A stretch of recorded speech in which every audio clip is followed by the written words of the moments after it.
But what you think of Game 1 of the rivalry renewed, so to say?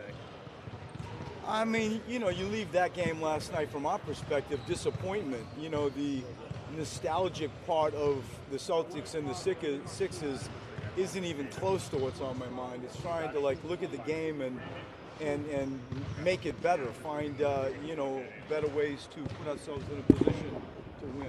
You mentioned several times after the loss itself, sometimes it's difficult to sleep. Was it a tough night for you last night going back? It is, and we've learned this. We've lost twice since whenever. And so we've been on a pretty good, unusual run. And it truly is, it's like your greatest joy or your worst misery. And somewhere in the middle, you're trying to find balance.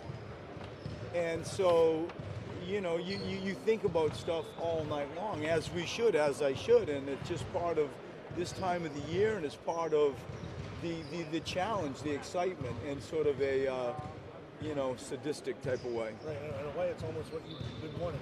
This kind of series where you can make an adjustment after each game.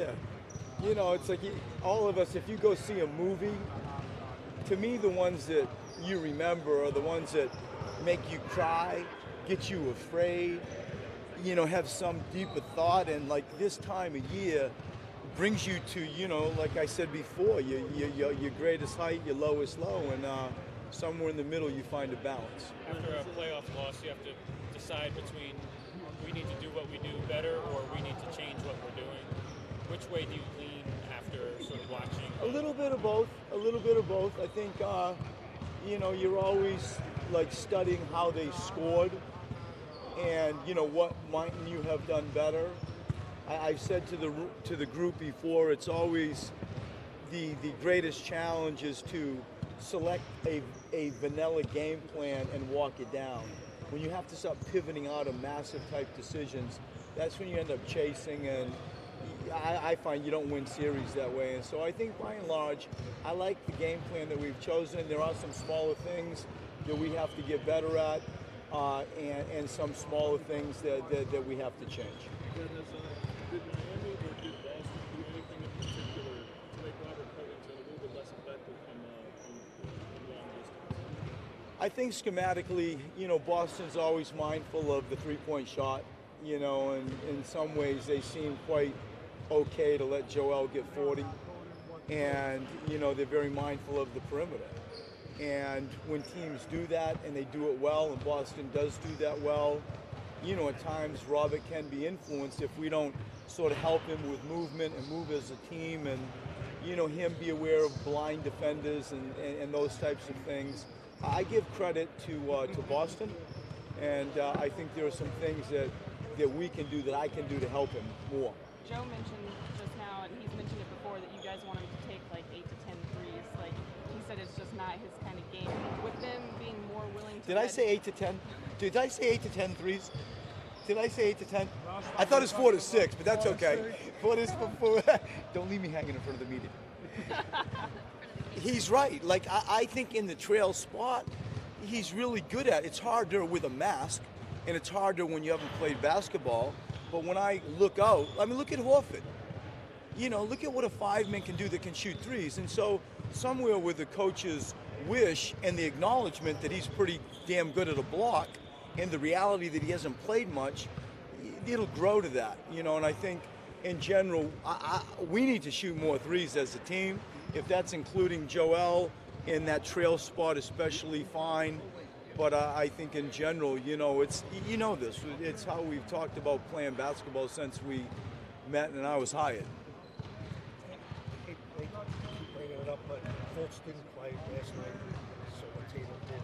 Is Fultz okay? Everything's okay? He is. It's my decision to go with TJ, and there are times that you for sure think about it. To say he's dead and buried, that's not true. But I get a decision to make, and I've made a decision, and it doesn't mean it's etched in stone. It's always stuff that you review and think about. The care for Markelle Fultz and his future is always on my mind. Did you think the three-point looks for you guys were decent quality for the most part last night when you went back and looked at it? For the most part, I did. You know, and I think to strip it down and just say they made threes, we didn't, I'm not prepared to go there entirely. I think there is some truth to that. But yes, to your question, I think the threes, by and large, that we took, you take most of them again, and some. Just you say you wouldn't want to go. They made threes, we didn't. I'm going right to the defense. You know, like you go to some of the things schematically we'll look at, some of the things just, you know, did we do a good job in the basic world we were living in? You know, post defense, pin down defense, pick and roll defense, all the, you know, common parts that we judge and bucket up. You know, we can do us better. We can do us a lot better. And, you know, that's where I go sort of first, just taking what was the plan and can we do it better? What part of the plan might you know, change a little bit and like all series grow in different directions, make those adjustments, not wholesale adjustments. But that's really where my mind is at today, is to really clean up the defensive part of the game plan and last night's execution. There was only one game, but it seemed like the rotation was maybe 7.5 guys last night. Do you talk to some of the players about maybe this could be a series where you might even need to take on that much more of a load? Do you kind of see that potentially being? I don't really want to go that small this soon. And you are right, like it ended up kind of there because I thought we chased the whole night. You know, I really thought we chased the whole night. And for the most part, personally, you know, we go with a game plan in the first half and then assess it in the second half and either continue on or pivot out or move somebody around a little bit. And last night we kind of pivoted out and sort of shrunk the rotation by and large because we were chasing. I felt like we needed to find some way to score. You know, we really didn't have that offensive firepower that we had in previous, certainly the Miami series. I think we were the #1 rated offensive team in the first round of playoffs, and we played well. And, you know, I give some of it credit to Boston, some of it you wanted to have the firepower on the floor to make up the difference when we were down. And it ended up with that, you know, type of number you just said where that's not the number I really want to play with.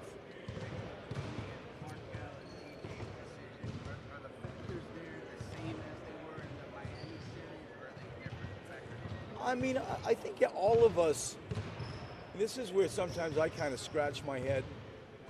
Markelle Fultz played 10 end-of-season games for the year, and, you know, TJ played the whole year and had a hell of a year, and we'd won 18 in a row, or, you know, whatever it was, and we were winning. We were playing good basketball. And so it is a decision, I can see that. He's the first player chosen in the NBA draft. But there is also a, you know, preparatory time frame that logically somebody could have, should have, even if they weren't 19. And so I see it as I said it.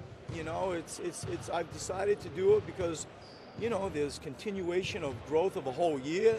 There is a little bit of a physicality element that we felt in the Miami game. TJ grabbed his spot and walked it down. We won a series. But it's not anything that I'm not open to always reviewing. You know, I'll do whatever it takes to help him help us. Us being the key word. Has he gone into your 0.5 second rule, folks? It seems like he doesn't grasp that. No, I think he's been unbelievable, coachable and unbelievable spirit.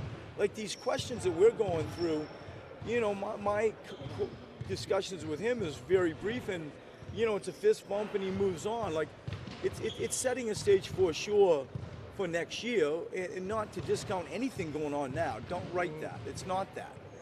It's not that at all. But I think to talk more about why and how, I understand because of the profile, but I think really in the light of day, it shouldn't shock anybody, you know, given how we arrived at where we've arrived.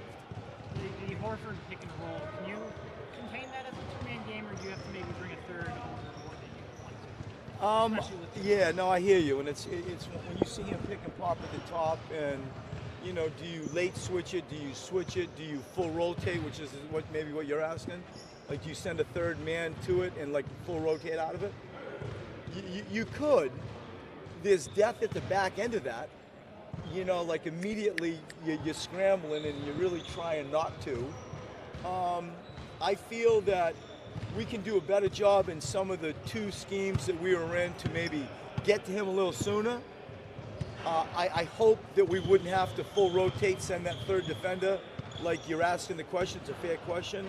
I wish we didn't have to do that, because there's something going on behind it. You're putting out fires behind it. At that point, it sort of ends up 2-on-3 and 3-on-2, like that odd numbered stuff behind it. Maybe, but I hope not. Yeah.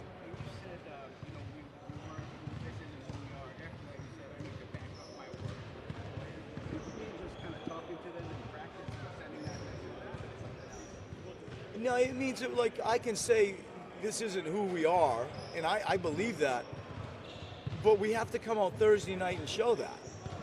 And that's our mission today, to reload. You know, we have to find, I have to find that balance of candidly talking to the players and saying, I have no idea why we decided to do this. This has nothing to do with what we said we were going to do. And then going over here and saying, we have to fix this. I'm the coach. I got to fix this. I got to put you in a different situation and make adjustments. So it's a collaborative thing that, you know, that's what a series does to you. You figure it out, you move on, you do it together. And finding that balance of keeping us together and reminding them of where we were and where we are, yet saying, candidly, we're not going to win if this happens, you know, more and more. We need to fix this. That's what I meant by that. A couple more guys? When you watched the film, was it more or less what you thought you were going to see? Or? Yeah, it is. It is. And, like, you know, you ask about the matchup with JJ and Jason. There's a little bit of that. Like, he scored on a bunch of people. Ben wasn't so good on him either, and neither was Marco. And what I decide to do with that is, it's a fair question. You know, and so, like, you know, that didn't surprise me. Horford picking and popping didn't surprise me. Baines' 2-corner threes surprised me. You know, even though I love my Australian friend. And, you know, Marcus made some threes. You know, might he again? Who knows? And so there were parts of it, you know, that didn't really surprise you. There are other parts you wished you had back. And you get down to, they did a great job of making those shots, and we didn't. And I don't want to strip it just down to that, but there is some truth to that simple notion. Like, is there, you mentioned Marcus, for example, is there a danger in overcorrecting and who did I mention? Marcus Smart. I mean, you guys kind of let him shoot a little bit. I mean, is there a danger in overcorrecting and, you know, playing him differently than you'd gone into the game thinking, you know, knowing that he might miss those shots next time? I mean, I don't think there's danger in much if what the ultimate decisions are based on not overreacting. You know, like, we all have all this abundance of math and analytics, and if you had to do it again, should you do it again, and shot selection and contested shots and match. So somewhere, you know, I cannot overreact. And you know, there's a lot of truth to just doing simple better. There's a lot of just truth to just doing what we do better. And then the subtleties are, you better pivot out of it. You just, as a coach, don't feel it. I'm not putting him in a position to succeed. That's coaching. You know, those are the adjustments. And somewhere, I hope I answered your question with, now what? Like, what does game 2 present? And we're talking lots about defense. And there's also some things offensively that are on my mind. Offensively, if they're going. Thank you.